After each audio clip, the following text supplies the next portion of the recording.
Bonsoir. Dans la première partie avec Bernard de Montréal, nous étudierons le complexe de la pauvreté. Évidemment, dans une période de récession comme on traverse au niveau du Québec, c'est un sujet pas mal à point. Donc, nous recevons ce soir Bernard de Montréal pour traiter sur ce sujet brûlant.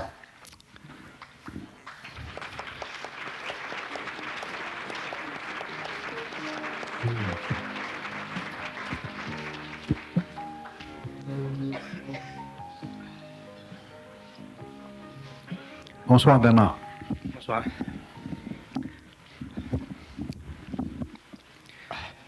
Bernard, le sujet ce soir, le complexe de la pauvreté. Le climat dans lequel les individus peuvent se sentir constamment harcelés par le jeu de la survie, est-ce que c'est une problématique qui se raccroche à la personnalité, à une programmation, ou bien si c'est vraiment quelque chose de plus, disons, personnel à l'individu? Est-ce que le phénomène, disons, d'une crainte devant le phénomène de la survie, donc par conséquent de la pauvreté qui peut en découler matériellement, est-ce que c'est un problème personnel ou est-ce que c'est un problème qui est vraiment à l'échelle de la planète? Est-ce qu'on peut raccorder ça à une dimension strictement personnelle? D'abord, le problème de la pauvreté, c'est un problème d'intelligence. C'est un problème de volonté. C'est un problème d'organisation de sa propre vie. C'est un problème qui est lié à la capacité de l'individu d'utiliser les moyens que lui offre sa civilisation. C'est un problème qui est très relié à l'émotion de l'homme.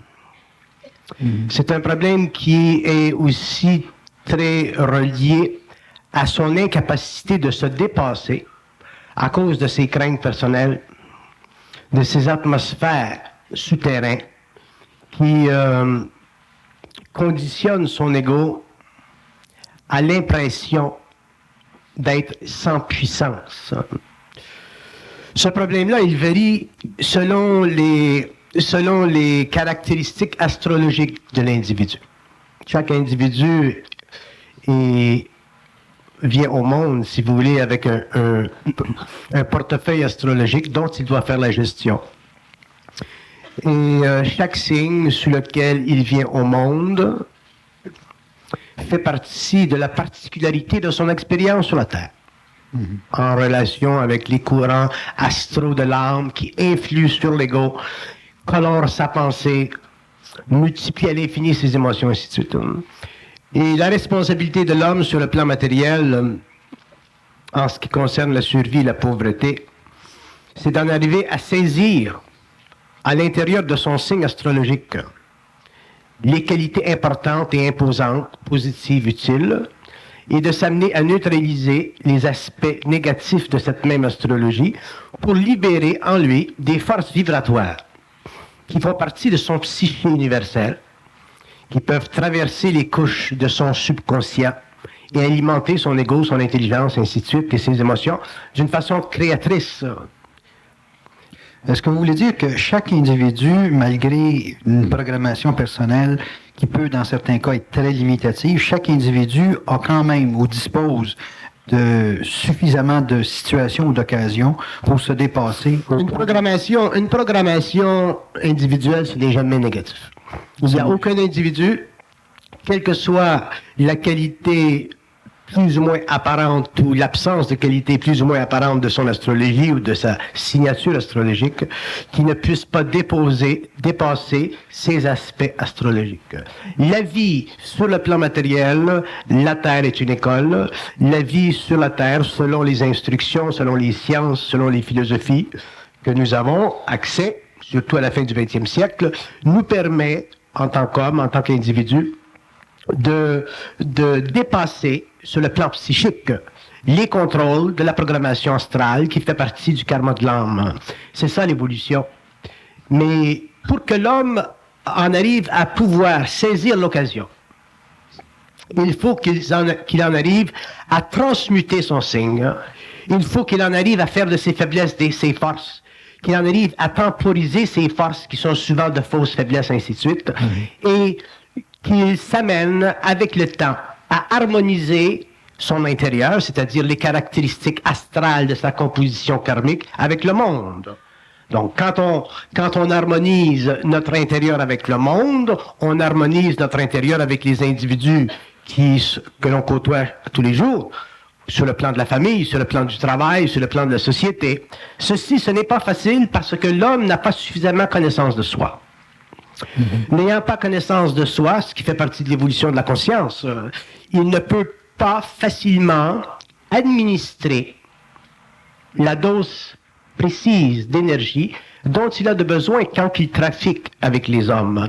De sorte que s'il est un être doux, sensible, généreux, et qu'il est en contact avec des hommes forts, agressifs, puissants, il va être absorbé. Il n'aura pas la puissance interne d'arrêter leur mouvement vers lui, leur tendance à le manger, à le vampiriser, parce que, étant faible, doux, généreux, il a tendance, sur le plan de l'âme, à exposer les aspects plutôt spirituels de son être que de manifester les aspects intelligents, puissants de sa conscience. Et ceci, ça va très loin, ça fait partie de la relation historique que nous avons eue avec une civilisation judéo-chrétienne, où nous avons été dit, bon ben, si on te frappe sur la joue gauche, tu présentes la droite.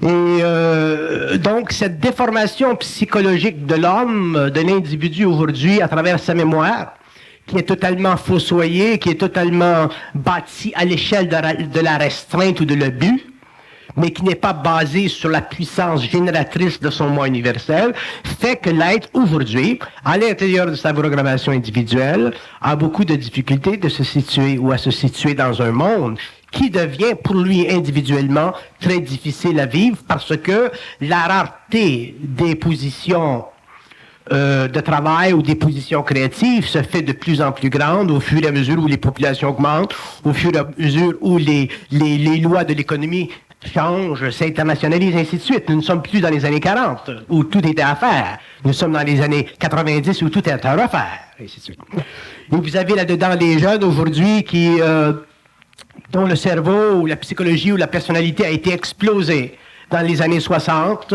par un retour aux sources qui fut un retour totalement illusoire à une grande astralité dépourvue de sens, basée sur la sonorité de la musique, basée sur l'illumination temporaire et totalement astrale de la drogue. Les parents qui ont perdu le contrôle de leur fonction universelle et karmique sur la Terre, c'est-à-dire celle d'initier les enfants à la vie, parce qu'ils n'avaient pas suffisamment de conscience autoritative pour gérer avec une autorité intelligente et créative des jeunes qui ne sont plus intéressés à vivre sous la parapluie de l'ignorance autoritative de nos anciennes générations.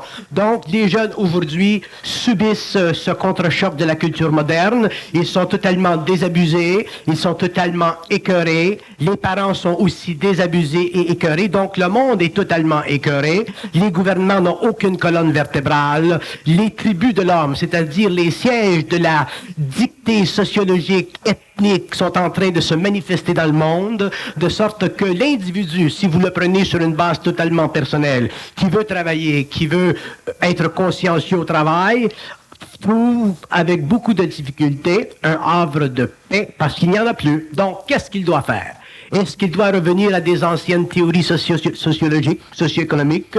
Est-ce qu'il doit revenir et s'adosser à des idéologies qui ont fracturé des nations entières comme le socialisme en Russie?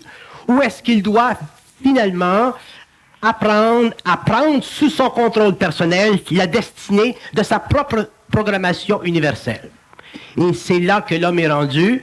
Nous sommes dans un temps où l'homme doit vivre et transmuter énormément d'énergie dans un rythme extrêmement rapide pour en arriver à finaliser la jonction de l'involution et de l'évolution, c'est-à-dire que l'homme sera obligé, s'il veut survivre au cours des prochaines générations, autant sur le plan psychologique, psychique que matériel, autrement dit, s'il veut en arriver à être réellement un être indépendant d'esprit, est totalement capable d'amener sous sa vibration dans un cadre harmonieux des êtres qui ont une certaine sensibilité, il sera obligé de se prendre en main. Et où l'homme sera obligé de se prendre en main, c'est sur le plan de la crainte, le plan de la projection de la défaite, le plan de l'impression de la nullité, le plan de l'impression de ne pas être capable.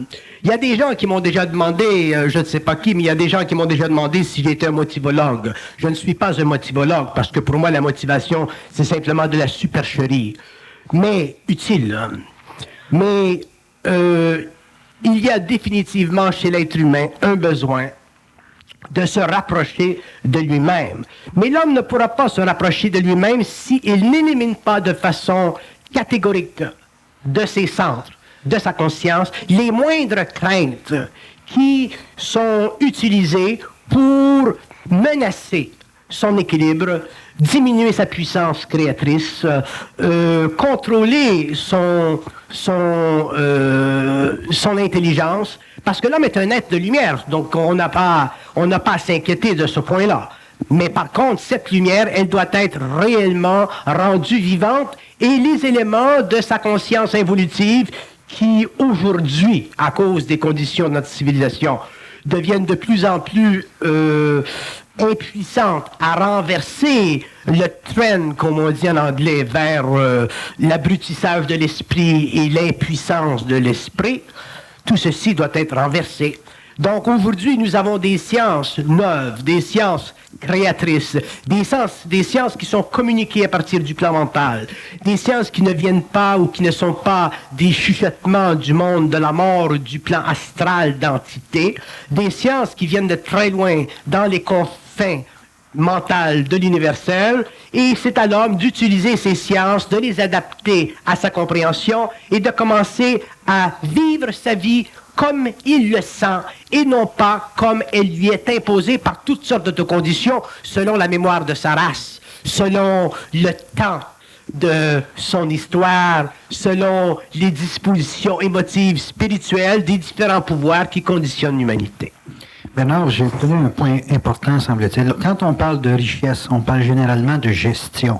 Les gens qui vous disent qui veulent se retirer jeunes ou avant 50 ans, on parle généralement de bonne gestion. Mais on parle toujours d'une gestion de l'argent ou d'un produit ou d'un rendement qu'on a eu dans une vie. Vous nous parlez de gestion, mais vous dites gestion de nos énergies. Vous nous parlez de gestion dans le sens d'une élimination des craintes qui paralysent nos énergies. Donc, vous semblez ramener à l'individu le fait de sa force pour s'enrichir matériellement. Je lisais un article dernièrement où, par exemple, pour ne pas mentionner en public la personne elle-même, mais cette princesse européenne qui donnait un concert de rock, de musique rock ou de musique métal, je ne sais pas là, comment est-ce qu'ils appellent ça, mais cette musique au Brésil. Donc, cette personne, c'est une princesse, elle est affiliée à une principauté européenne, elle a tout le background sociopolitique, elle peut faire ce qu'elle veut, ainsi de suite. Bon. Donc, elle arrive au Brésil et là, elle vit une déprime terrible parce qu'elle a été repoussée par la foule, elle n'a pas été appréciée dans son spectacle. Là, elle est réellement dans une déprime. Donc, ce n'est pas l'argent, ce n'est pas le pouvoir social, ce ne sont pas les conditions extérieures qui peuvent sécuriser l'homme sur le plan matériel. C'est une illusion. Il y a des hommes, des êtres qui ont beaucoup d'argent, qui sont très malheureux. Il y a des êtres qui ont moins d'argent, qui sont malheureux aussi, parce que l'argent, c'est un passeport pour équilibrer la créativité avec un environnement matériel. Un homme qui dit, moi, je n'ai pas besoin d'argent, c'est un allumé, c'est un illuminé, un jour, il va... Ça a été l'illusion des hippies, ça. Bon. Donc l'argent, ça fait partie de l'évolution de la civilisation. C'est un passeport. Aujourd'hui, on ne fait plus de troc. Donc nous ne vivons plus dans des civilisations ou dans des sociétés agriculturelles. Donc nous avons besoin d'échanger une énergie qui est le travail pour un certain argent qui nous permet d'aller plus loin dans l'investigation de nos possibilités créatives.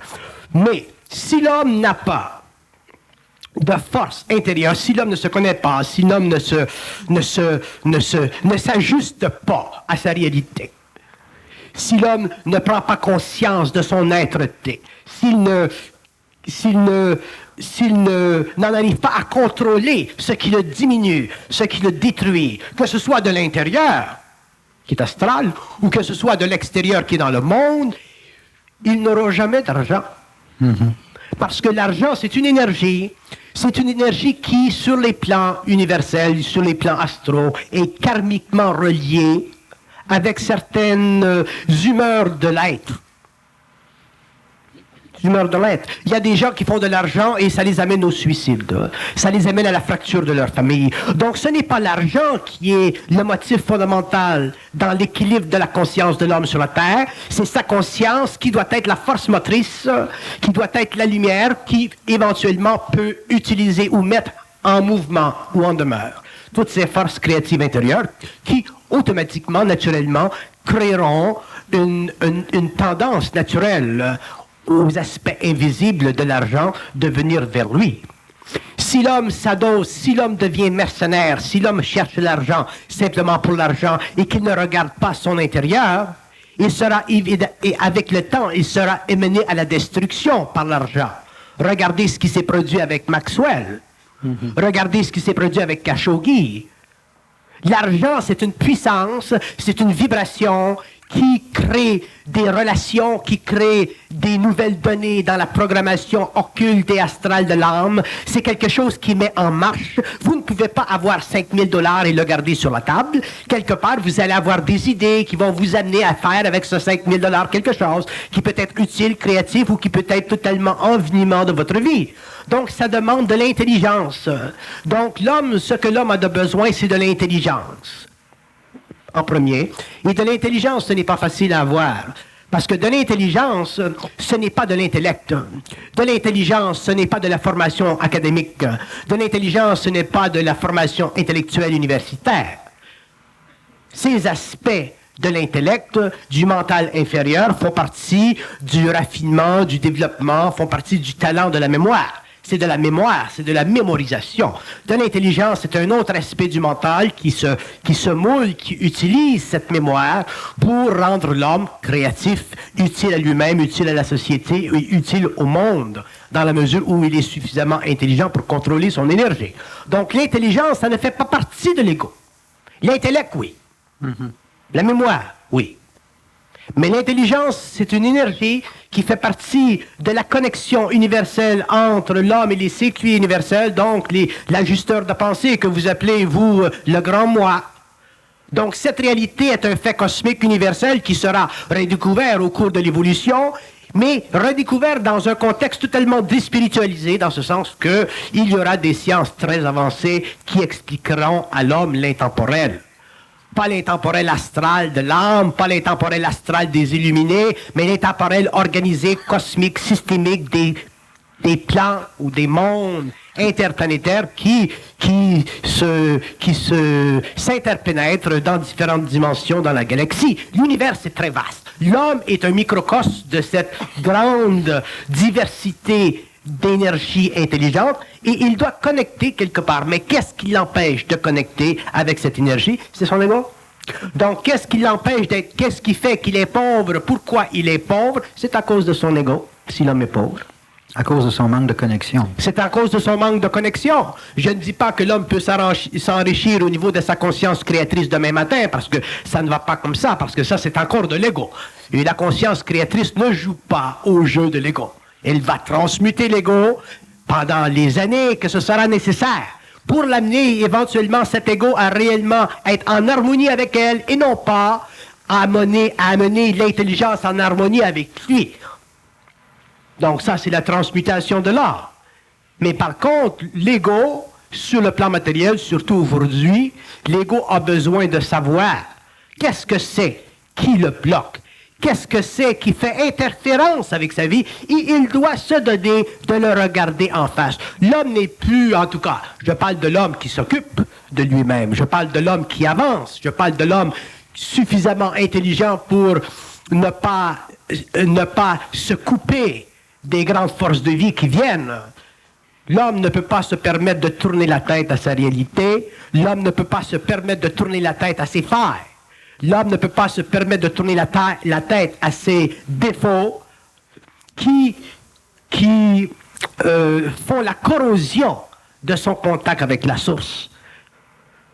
Et l'homme, quand je parle de l'homme nouveau, je parle de l'homme qui cherche réellement. Je ne parle pas de l'homme qui veut s'instruire d'une philosophie pour spéculer sur la nature de la réalité. On ne spécule pas sur la nature de la réalité. Elle n'est pas spéculative, la réalité. Elle est cosmique et elle s'imprime.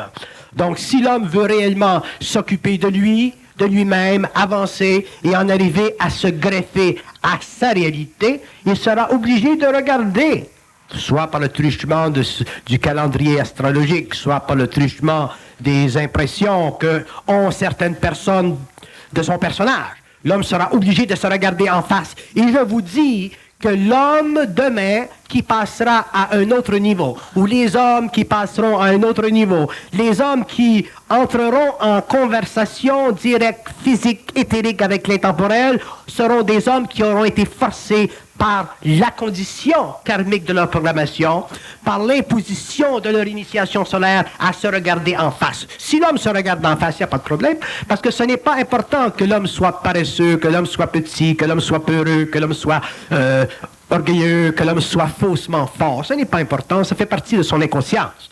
Mais ce qui est important, c'est que si on lui dit qu'il est ci, ou si il voit à travers la programmation astrologique qu'il est ci, ou si dans son rapport avec les hommes, il s'aperçoit qu'il est ceci ou qu'il est cela, il ne peut pas se permettre éventuellement de ne pas se regarder en face et de transmuter cette énergie, sinon il sera totalement éliminé de cette catégorie, de ce nombre de personnes dans le monde qui définitivement passeront à l'intemporel, c'est-à-dire qui auront un contact avec les dimensions pluralistes de la conscience cosmique universelle systémique qui fait partie et qui a toujours été cachée aux yeux de l'humanité parce que l'homme n'était pas suffisamment prêt dans ce temps-là pour connaître les lois de l'évolution. Il était trop émotif et il aurait fait de ses sursauts ou de ses entrées, si vous voulez, dans des mondes parallèles, une religion qui aurait détruit son ego, dénaturalisé son caractère et fait de lui un esclave des forces cosmiques.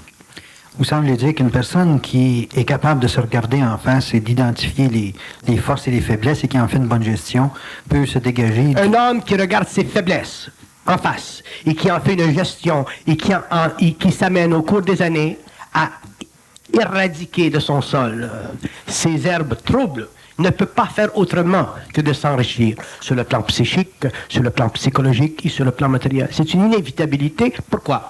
Parce qu'à ce moment-là, il transmute l'âme. Et qu'est-ce qui se produit quand nous transmutons l'âme? Nous transmutons la mémoire. Quand nous transmutons la mémoire, nous éliminons de notre subconscient des couches d'énergie qui empêchent la lumière réelle, c'est-à-dire l'intelligence créatrice, de pénétrer jusqu'à la conscience de l'ego. C'est pour ça que je dis, et je suis très conscient de ceci, surtout depuis quelque temps, que l'homme qui avance, qui veut avancer, ou l'homme qui veut se lancer dans un sentier d'évolution extrêmement rapide, qui est ouvert sur le plan matériel par des initiés, et qui veut réellement aller au bout, non pas de la découverte ou de la recherche, mais au bout de son potentiel, il sera obligé et il sera forcé éventuellement de faire face à son irréalité. Est-ce que les sources d'informations pour faire face à cette, ni plus ni moins, révélation de soi-même, est-ce qu'elles sont multiples? En d'autres termes, est-ce qu'on a ça dans notre quotidien tous les jours? Oui, vous les avez dans votre quotidien tous les jours.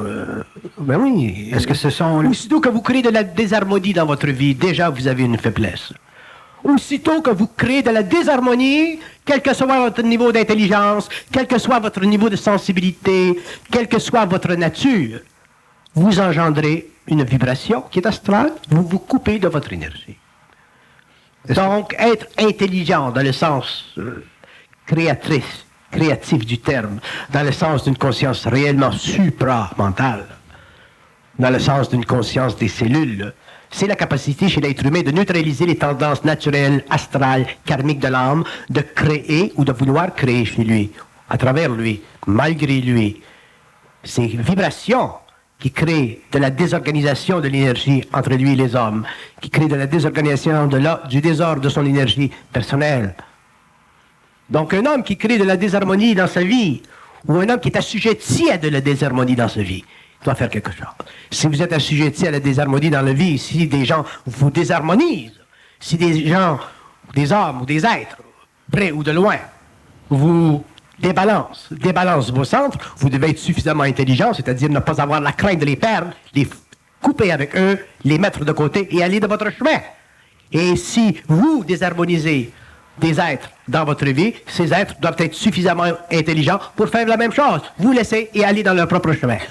Nous avons confondu pendant l'évolution ce que j'appelle l'acte ou les actes de ce corps spirituel que vous appelez les apôtres. Nous avons confondu les actes spirituels d'une théologie qui a été créée pour toutes sortes de raisons par un certain fanatisme spirituel dont l'ordre temporel était fondamentalement nécessaire à la survie spirituelle et temporaire d'un groupe ou d'une ecclésia, si vous voulez, de personnes qui ont rempli un rôle sur le plan de l'évolution historique de l'humanité. Mais nous ne sommes plus à ce stage-là. Parce que l'homme entre dans un cycle maintenant où il doit individualiser sa conscience. Mais individualiser sa conscience, ça veut dire quoi? Ça veut dire en arriver un jour à vivre son énergie par rapport à des paramètres qui lui sont personnels sur le plan psychologique, personnels sur le plan psychique, pour qu'il vienne ou qu'il en arrive éventuellement à pouvoir échanger créativement à tous les niveaux et sur tous les plans avec des êtres qui ne font pas nécessairement partie de l'homme de la Terre. Mais si l'homme n'est pas capable sur le plan terrestre d'exclure de son éther, de ses atmosphères, de son environnement, de sa vie, des égrégores d'énergie qui, quelque part dans le temps, sont insuffisants ou inutile pour le développement plus avancé de sa conscience créatrice, il demeure assujetti à des forces très astrales et il ne peut pas éventuellement en arriver à contraindre les pulsions ou les forces karmiques de l'âme à s'assujettir au pouvoir de son esprit, et ça c'est la situation de l'âme. Donc, comme la majorité des hommes font partie de familles, comme la majorité des hommes font partie de races, comme la majorité des hommes appartiennent à des égrégores historiques dont ils n'ont pas, en général, la capacité de se soustraire pour des raisons d'émotion, pour des raisons de mémoire. Regardez les peuples islamiques, regardez les peuples sémites, regardez les peuples extrêmement chrétiens, religieux de l'Europe, et ainsi de suite. Regardez les peuples extrêmement reliés à une forme de tribalisme ancien comme les Indiens. C'est très difficile pour les individus de se soustraire d'une mémoire qui est la base fondamentale de la structure psychologique de l'ego et qui est la source extrêmement ritualistique de la fondation psychique d'un moi qui n'est pas universel, mais qui est totalement torturé à l'intérieur d'un égrégore social dont la vitalité n'est soutenue que par les excès et les mondanités d'une civilisation qui est morte. Une civilisation qui est soutenue par le pouvoir temporel, en gestion étroite avec le pouvoir spirituel totalement exorcisé de l'universel. Donc, l'homme, aujourd'hui, l'individu, se retrouve face à ceci dans une pauvreté d'esprit, autant psychique que psychologique que matériel, et il sera obligé et il devra finalement réaliser que ce qui compte le plus dans sa vie, c'est lui. Et ceux qui sont avec lui, mais sur une longueur d'onde identique. Et cette longueur d'onde, nous la retrouvons où? Dans le microcosme le plus près de sa propre réalité. C'est la famille. Et ensuite les amis. Et ensuite l'extérieur. Mais si l'homme n'est pas capable, sur le plan de sa famille, de réellement intégrer cette énergie, il pourra sembler l'intégrer sur le plan extérieur, mais ce sera une illusion. Un homme n'est pas capable de vivre sur le plan matériel sans une harmonie très, très intime avec lui-même, parce que l'homme a besoin de dialoguer. Et avec qui on dialogue? On dialogue avec un ami proche, on dialogue avec une femme, on dialogue avec un frère. Ce sont ces êtres-là qui n'attendent rien de vous. Ce sont ces êtres-là qui vous donnent d'une façon réellement généreuse dans le sens intelligent du terme. Parce que la société, les cercles, ce qu'ils vous donnent pour prendre. Ils ne vous donnent pas pour donner parce qu'ils n'ont pas la générosité nécessaire. jusqu'à ce que ces cercles soient suffisamment évolués, et le temps n'est pas arrivé encore où les cercles de l'humanité, qui seraient ultimement la fondation d'une société secrète, soient suffisamment avancés pour... Il y a une sorte de complicité, une sorte même de chaleur humaine qui est plus apparente que dans les milieux, disons, plus favorisés matériellement. Est-ce que c'est juste de l'âme ou c'est leur façon à eux de conserver un équilibre Non, ça, c'est de l'âme, ça, c'est de la survie, ça. On reste ensemble pour pas être pauvre. C'est pas de la puissance. Est-ce que de la puissance, ça signifie que l'individu est capable de vivre seul? La puissance, c'est seul. Seul ou avec d'autres. Mais il faut que ce soit seul. Si vous n'avez pas de puissance seul, vous ne pouvez pas avoir de puissance réelle avec d'autres. Vous aurez une puissance factice. C'est ce qui se produit dans les cas où, par exemple, des groupes qui viennent de l'extérieur ici, au Canada, par exemple, s'aident mutuellement. Mais pourquoi ils s'aident mutuellement? Parce qu'ils ont un niveau de conscience mutuelle. Mais prenez un individu qui sortirait de cette conscience raciale.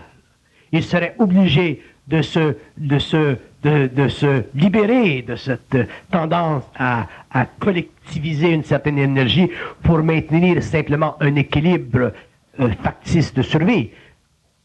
Mais aussitôt que l'individu s'individualise fortement, il sort de ses racines, il est obligé. D'ailleurs, c'est de là que vient le concept de la brebis noire. Le concept de la brebis noire, on n'a jamais dit dans notre famille, dans nos familles, on n'a jamais dit « Ah, mais cet enfant-là, c'est une brebis blanche. » Parce que ce sont les brebis noires qui ont été les plus individualisées, qui ont eu une certaine sensibilité, qui ont, comme on dit en canadien français, crissé leur camp. Ouais. On devrait renverser dire, ah, c'est cette brebis noire, c'est cette brebis blanche qui a crissé son camp et les brebis noires sont demeurées. Parce que dans le fond, ce sont les brebis noires qui restent ensemble, alors que la brebis blanche, réellement blanche, crisse son camp. Mais on a renversé ça parce que pendant l'évolution, si on avait dit, ah, c'est la brebis noire qui fait le bon mouvement, qui crisse son camp, nous, les pères, les mères, les sœurs, les pères, les cousins, tout de suite, toute cette tribu-là des puissants, on aurait perdu nos moyens. Donc, moi, j'ai un de mes oncles dans ma famille qui était la brebis noire. Et il a fait des millions, il a fait beaucoup d'argent, il a traité avec le gouvernement, il a traité avec toutes sortes de gens plus ou moins graissés ou graisseux, ou en tout cas. Mais il a fait sa vie. Et au cours des années, je regardais son évolution psychologique par rapport à la famille. Et toutes les brebis blanches, là, qui regardaient la brebis noire se promener en Cadillac dans le temps, c'était important, une Cadillac, c'était une grosse machine. Avoir un condo en Floride, c'était une grosse chose dans le temps. Et c'était tout ça, tous les excès créatifs qu'il a fait. Les brebis blanches disaient, ouais, il est réellement intelligent, mon oncle un tel. Mais là, ce n'était plus une brebis noire. C'était la brebis blanche, et eux étaient devenus la brebis noire. Et c'était rendu à un point où tout le monde, dans cette famille merveilleuse qui est la mienne, lui baisait le cul. Parce que c'est lui qui pouvait vous dépanner, c'est lui qui pouvait vous donner une job, c'est lui qui devenait le king de la famille, parce que dans des familles, il y a toujours un king, il y a toujours un roi, c'est un petit royaume, une famille. Hein. Donc, l'histoire de la brebis blanche et de la brebis noire, il faudra un jour que dans nos textes publics, qu'on dise que la brebis noire, c'est réellement celle qui va nous sauver le cul, et la brebis blanche qui va nous garder dans la rue.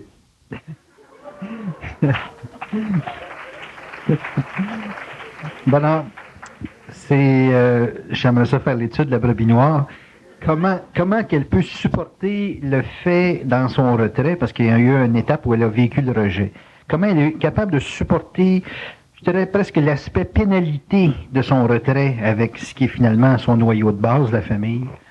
Comment qu'elle peut supporter ça? C'est quoi les éléments qui font qu'elle a l'intelligence pour vivre cette expulsion? Un être qui est plus individualisé qu'un autre. Il n'a pas besoin d'être conscient. Un être qui sort un peu de la masse, il est automatiquement une brebis noire. S'il est intelligent, dont je parle de l'être conscient, je parle de l'homme conscient.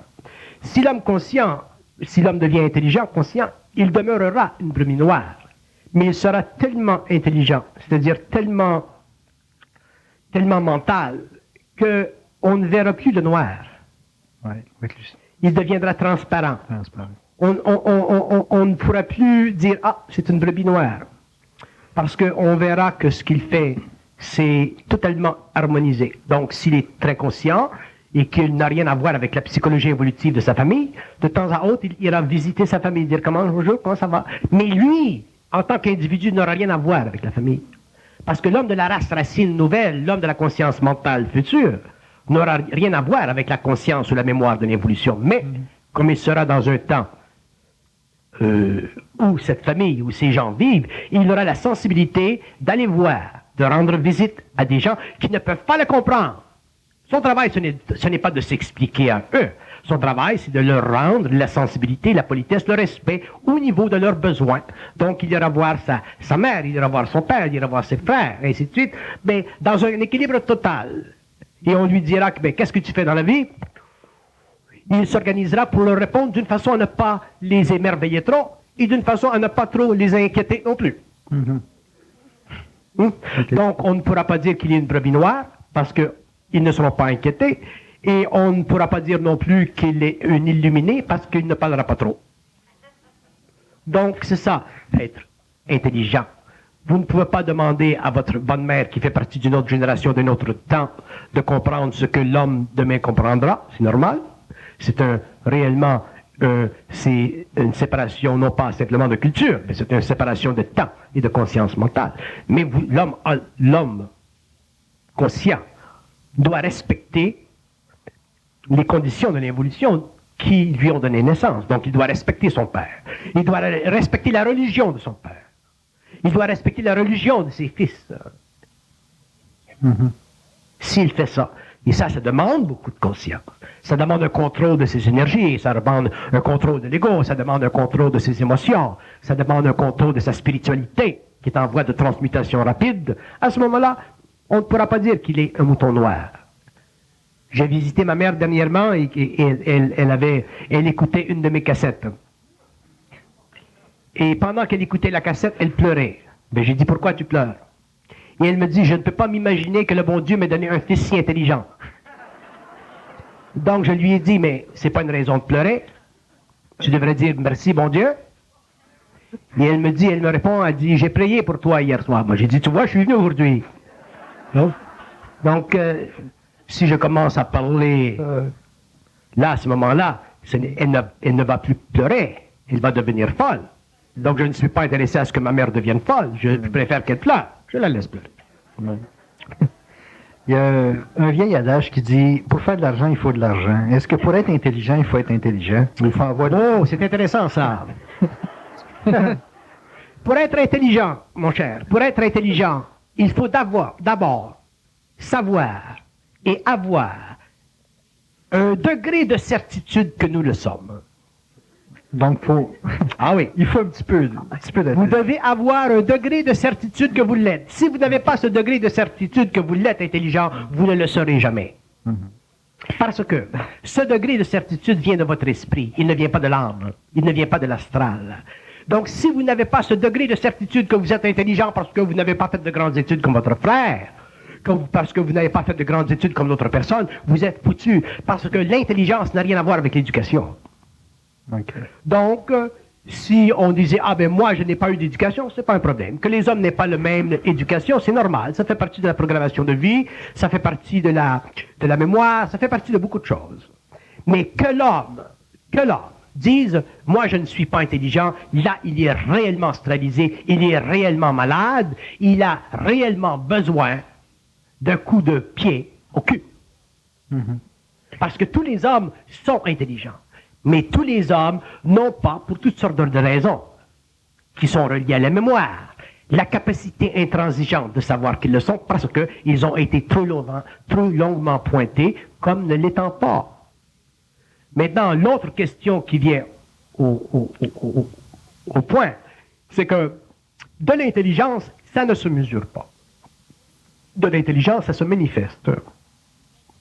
Et dans la mesure où l'homme va partir de cette certitude qu'il est intelligent et qui va ajuster cette cette certitude, qui va raffiner cette certitude, parce qu'il ne faut pas qu'il y ait d'orgueil dans l'intelligence, parce qu'il n'y a pas d'orgueil dans l'intelligence. À ce moment-là, il va prendre conscience qu'il est intelligent. Et à ce moment-là, graduellement, il va se produire des événements dans sa vie qui vont faire en sorte que cette intelligence va devenir utile. Et là, il va se trouver dans un créneau d'échange, de manifestation, de créativité, qui vont faire de lui éventuellement un être nécessaire. C'est-à-dire un être qui puisse contribuer intelligemment à un processus quelconque. Et ça fait partie de l'évolution de la conscience de l'homme. Donc, vous parlez de la certitude d'être intelligent comme étant la base. C'est essentiel. On revient à le phénomène monétaire. On dit souvent, quand on n'a pas les moyens, on emprunte. C'est-à-dire, on se finance à l'extérieur pour partir.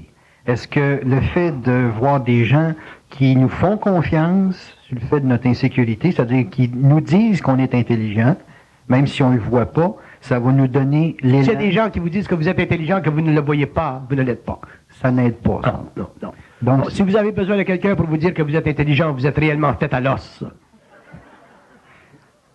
OK, mais c'est parce que c'est un aspect, ça. C'est que les gens vont dire, je me sens pas intelligent ou j'ai l'impression que je ne suis pas intelligent. Ils vont aller rencontrer d'autres personnes pour essayer de se donner peut-être un certain panache, où on voit des gens des fois qui sont faibles et puis qui cherchent des plus faibles qu'eux pour pouvoir se donner une grandeur ou une forme quelconque d'autorité. Ben, c'est une forme d'intelligence, ça. C'est une forme d'intelligence? Oui. C'est une forme d'intelligence détournée, qui mène nulle part, mais c'est une forme d'intelligence temporaire. Dans quel sens?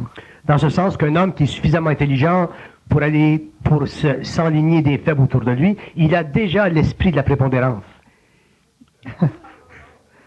Ah, okay. Il a déjà l'intuition de la prépondérance. Mais il est au-dessus d'eux. Il a plus de prépondérance. Mais est-ce qu'il a à ce moment-là accès à une intelligence réelle pour lui-même, le genre? Ça fait partie d'un certain degré d'intelligence. De l'intelligence, moi. De l'intelligence, c'est une lumière qui doit être constamment travaillée jusqu'à ce qu'elle soit parfaite. C'est ça de l'intelligence. Donc, de l'intelligence, c'est une énergie qui peut être astralisée. Le rôle de l'homme dans l'évolution, c'est de déastraliser cette intelligence. Tous les hommes ont cette lumière. Donc, ce bonhomme dont vous parlez a cette intelligence. Il a la tendance de se mettre autour de lui des gens plus faibles. Ça fait partie d'une certaine intelligence stratégique. Mais il doit en arriver à raffiner cette intelligence. Donc, un jour, probablement, s'il s'aperçoit que ces gens autour de lui sont faibles, un jour, il ne pourra plus supporter d'être en relation avec eux parce qu'ils n'auront pas la force de supporter sa plus grande énergie. Il le fera tomber. Donc, il ira plus loin. De l'intelligence, n'oubliez pas, de l'intelligence, c'est une lumière qui est mentale, qui passe par le plan astral de la conscience, qui est polluée, qui doit être dépolluée par l'ego. Donc, l'ego doit être très aux aguets de son intelligence. Et je vous dis une autre chose. C'est absolument impossible pour un être humain de perfectionner son intelligence seul. Vous avez besoin, avec vous, de quelqu'un pour vous aider. Que ce soit une femme, que ce soit un ami, que ce soit un autre être. Mais vous avez besoin de quelqu'un parce que c'est seulement dans le dialogue que peut s'éclaircir l'intelligence et non pas dans la pensée. L'intelligence est une énergie, c'est un rayonnement qui vient de l'ajusteur de pensée, passe à travers le plan de l'âme. Aussitôt qu'elle arrive dans le plan de l'âme, cette énergie, elle est mise en vibration à un autre taux. C'est-à-dire qu'elle est directement connectée à toute la mémoire de l'âme. Étant connectée à la mémoire de l'âme, elle fait déjà partie du tempérament de l'être sur le plan matériel. Si l'être est en contact, ou il a dans sa vie quelqu'un qu'il respecte, qu'il aime, qu'il est prêt à écouter, lorsque celui-ci lui dit « Ah, tu es ceci, ou tu es cela, ou tu es ceci, ou fais attention à cela », à ce moment-là, il peut perfectionner son intelligence. Moi, je suis un homme conscient, je travaille constamment avec ma femme, à toujours m'assurer de ne jamais sortir de ce cercle d'énergie. Donc, je dis, si je n'avais pas ma femme dans ma vie, je ne pourrais pas demeurer dans ce cercle d'énergie parce qu'il est trop puissant. Et éventuellement, quelque part, soit que je vivrais une solitude absolument destructrice, qui me sortirait du monde, ou que j'aurais tendance à initier des êtres autour de moi sans fin. Un homme qui vient en contact avec ma personne, il est automatiquement en initiation. Quelque part dans le temps, il faut que ça cesse. Quand l'homme est arrivé à un certain niveau de développement, quand il en a assez de ce travail, parce que chaque homme a sa limite. Donc, à ce moment-là, ma femme, elle est là pour dire, oh, c'est assez là. Et donc, moi, je suis là pour regarder ce qu'elle dit et ajuster et toujours m'assurer de demeurer dans ce cercle parfait de cette énergie-là. Donc, si un initié a besoin d'un partenaire créatif, totalement généreux par rapport à lui et totalement aimant par rapport à sa conscience, que dire de l'homme qui est dans le monde, qui est en évolution, en transmutation et qui ne sait pas encore comment fonctionne la boussole de sa conscience. L'homme a besoin autour de lui, par rapport à lui, d'un être qui puisse dire « fais attention à ceci, fais attention à cela ». Quand une personne dit « ah ben moi je suis conscient », quand un homme dit à sa femme ou une femme dit à son homme ou « ah moi je suis conscient », et que l'autre personne l'écoute sans pouvoir dire « tu n'es pas aussi conscient que tu penses », regarde ce que tu as fait, cette personne n'aide pas l'autre qui est déjà en train de s'allumer, de devenir un illuminé, de devenir astralisé et de s'engager, sans le réaliser, dans une voie astrale qui peut mener jusqu'à l'insanité. Mon expérience, mon contact avec le monde m'a amené à réaliser que des êtres, éventuellement, se font prendre tellement dans le jeu de cette conscience, de ce contact intérieur, qu'ils se prennent pour ci ou qu'ils se prennent pour ça, et éventuellement, si vous leur dites, ben, tu n'es pas le Christ, ils se fondent. Donc, l'homme a besoin réellement d'écouter ceux qui puissent leur indiquer les failles, qui sont naturelles, de cette intelligence en évolution. Parce que je veux vous assurer une chose, je vis le contact depuis 69, et aujourd'hui, même cette nuit, je continue à raffiner cette énergie, et l'homme raffinera l'énergie de son contact universel sur le plan mental sans fin, parce que raffiner veut dire en arriver à connecter cette énergie, même avec la conscience des cellules, pour que l'homme un jour puisse avoir totalement contrôle sur son corps matériel, pour que l'homme un jour puisse avoir accès à un véhicule séraphique, pour que l'homme un jour puisse entrer en communication avec des intelligences intemporelles et ne pas éclater à cause de sa dimensionnalité spatio-temporelle. Donc, la vie, c'est très vaste, la conscience, c'est très vaste, l'homme est très grand. La lumière est très puissante, les hommes ont différents niveaux d'absorption, les hommes ont différentes capacités de développement, c'est normal. Mais les hommes ont tous le même rôle à jouer par rapport à eux-mêmes, et c'est de se protéger toujours contre les forces astrales en eux ou contre les forces astrales des autres dans le monde. Un homme qui fait ceci ne peut pas s'empêcher de s'enrichir sur le plan mental, psychique, psychologique et ultimement matériel. S'il ne fait pas ça, à ce moment-là, la richesse qu'il aura, elle sera factive, elle pourra lui être ôtée, et la pauvreté qui lui est due fera partie de son esclavage à son inconscience. Bon, vous nous avez dit il faut une base de certitude pour être intelligent. Pour développer l'intelligence, il faut un dialogue avec une personne. Le choix de cette personne-là, est-ce que c'est inévitablement une personne qui est dans notre couple, qui fait notre intimité? Pas nécessairement, pas nécessairement. Ça devrait être là. C'est dans le couple que nous devrions retrouver cette très grande intimité psychique entre deux êtres. C'est dans un couple que nous devrions pouvoir retrouver ou retracer les pas créatifs de deux esprits qui s'écoutent mutuellement et qui étudient leur développement mutuel. Si ce n'est pas dans le couple, à ce moment-là, il faut le trouver ailleurs. Mais nous devons le trouver ailleurs parce que définitivement, l'homme un besoin de quelqu'un pour l'enligner.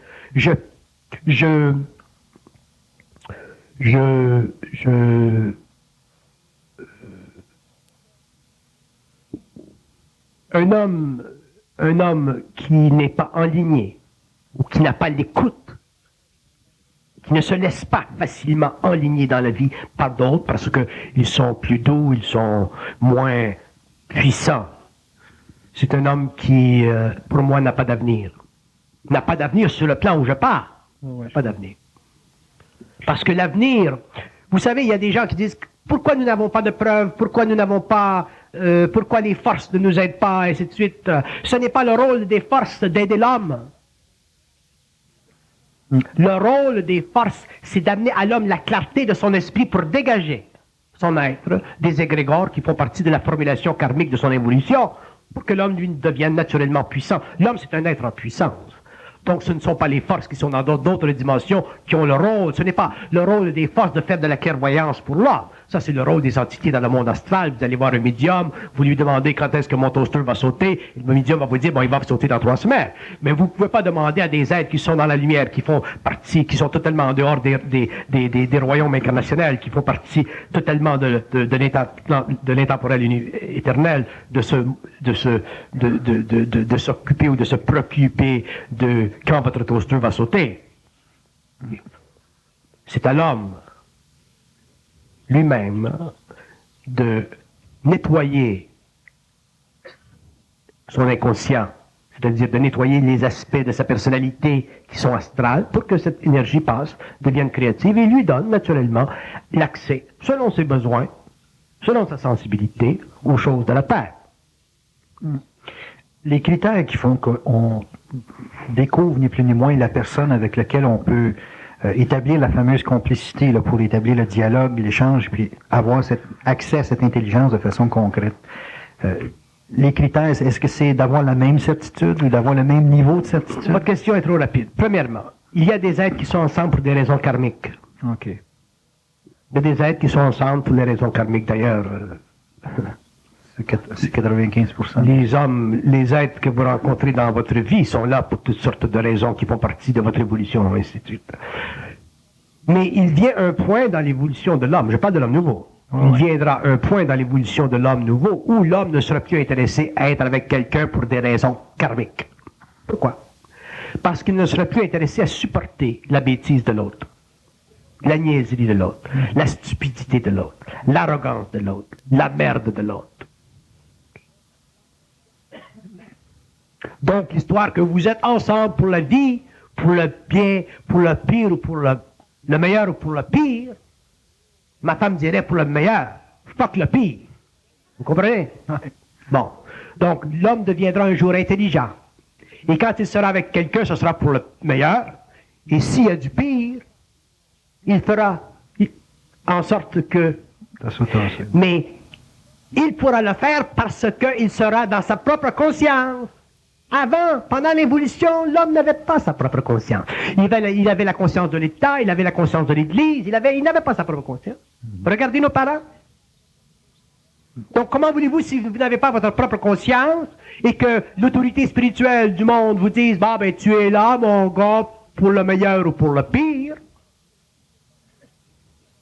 Tu peux pas dire, oh, mais je suis là pour le meilleur, le pire.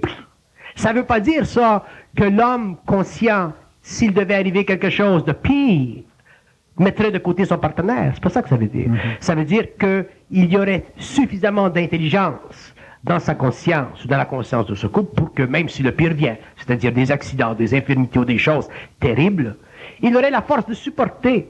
Mais il le supporterait d'une façon créative parce qu'il veut être et demeurer avec l'amputé et non pas parce qu'il est forcé par une autorité quelconque de l'être. Vous comprenez la différence? La subtilité. Si ma femme se fait amputer les 2 jambes demain matin, je vais continuer avec elle. Qu'elle ait 2 jambes ou qu'elle n'ait pas, ça ne change rien dans ma vie sur le plan de l'esprit. Mais je ne vais pas le faire parce qu'on me dit théologiquement ou d'une façon dogmatique qu'il faut que je reste avec elle pour le pire, quand il y a des millions d'autres femmes qui ont des belles jambes. Vous comprenez? Il faut que ça vienne de ma volonté à moi. Je ne veux pas me faire imposer quelque idéologie quelconque parce que je ne fais plus partie de ce temps-là. Donc l'homme en arrivera éventuellement à rentrer dans son propre temps. Mais lorsque l'homme entrera dans son propre temps, il sera obligé de supporter les conditions de son propre temps. Et ces conditions-là font partie de sa fusion, de son contact avec sa source. Et c'est là que l'homme commencera à transmuter sa conscience et commencera à prendre du poil de la bête.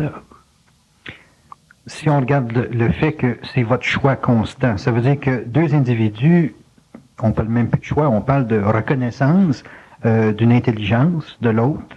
on parle d'une volonté d'être avec l'autre. Et cette volonté, cette reconnaissance-là, est-ce qu'elle est, quand elle est dans l'esprit, est-ce qu'elle est éternelle? Est-ce qu'elle est un élément qui fixe la relation? Parce que beaucoup de gens se posent la question sur la permanence de leur relation. Bon, que la relation soit permanente, c'est sans importance. Il y a effectivement une réponse à cette question. Mais si les gens restent ensemble ou sont ensemble et veulent absolument être ensemble sur un autre plan, c'est encore de l'émotivité. C'est une incapacité de lâcher prise. Que l'être conscient, que deux êtres conscients, que deux êtres qui vivent une initiation solaire, transmutent leur corps, puissent en arriver éventuellement sur d'autres plans, continuer à travailler au niveau d'évolution, c'est normal.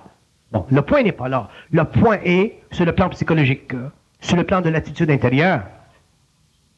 Cette question ou ce regard ou ce besoin ou ce désir, qui est un désir spirituel ou un désir d'amour encore astralisé, ça fait encore partie de l'illusion de l'ego. Je pose cette question-là parce que souvent, dans une division, l'individu s'appauvrit matériellement. Dans un processus de séparation, dans un processus de rupture, même si on ne parle pas de rupture qui occasionne des frais sur le plan matériel, on parle aussi d'un appauvrissement dans le sens d'une insécurité qui s'accumule dans la mémoire de l'individu à cause du fait d'une rupture. L'individu s'appauvrit énormément dans la vie par les ruptures qu'il a avec les gens. C'est pour ça que je pose la question, est-ce qu'il y a, quand il y a reconnaissance dans l'esprit, quand il y a une volonté commune, est-ce que ça établit une soudure? Parce qu'à partir de cette soudure, c'est facile de bâtir. C'est facile d'envisager des projets dans 6 mois, dans 2 ans. C'est facile d'enligner un avenir avec... Il y a une volonté d'être ensemble. Mais quand cette volonté-là est là, est-ce que ça donne à l'individu, au couple ou à la relation? Ça donne au couple une très grande fondation, parce que les deux peuvent mutuellement se supporter, les deux peuvent apporter, selon leur astrologie, les différents aspects que l'autre n'a pas. Donc, c'est très intéressant, ceci. Mais il faut d'abord qu'il y ait une volonté d'être ensemble. Je dis une volonté, je ne dis pas une crainte de ne pas l'être. Oui, ça, la nuance est importante. Très importante. Bon, parce que la volonté d'être ensemble, c'est un vecteur dirigé d'énergie. Quand vous avez la volonté d'être ensemble avec un homme, ou avec une femme, ou avec un ami, avec quelqu'un, vous avez la volonté, vous actualisez sur le plan psychique des forces qui vont servir au développement de cette union-là. Mais si vous avez la crainte de ne pas être ensemble, ou vous souffrez de la conséquence de ne pas être ensemble, à ce moment-là, vous perdez. Parce que même si vous ne perdez pas dans l'absence de votre union territoriale, vous allez perdre sur le plan psychique parce que l'autre va vous vampiriser d'une façon ou d'une autre. Vous allez vampiriser l'autre d'une façon quelconque.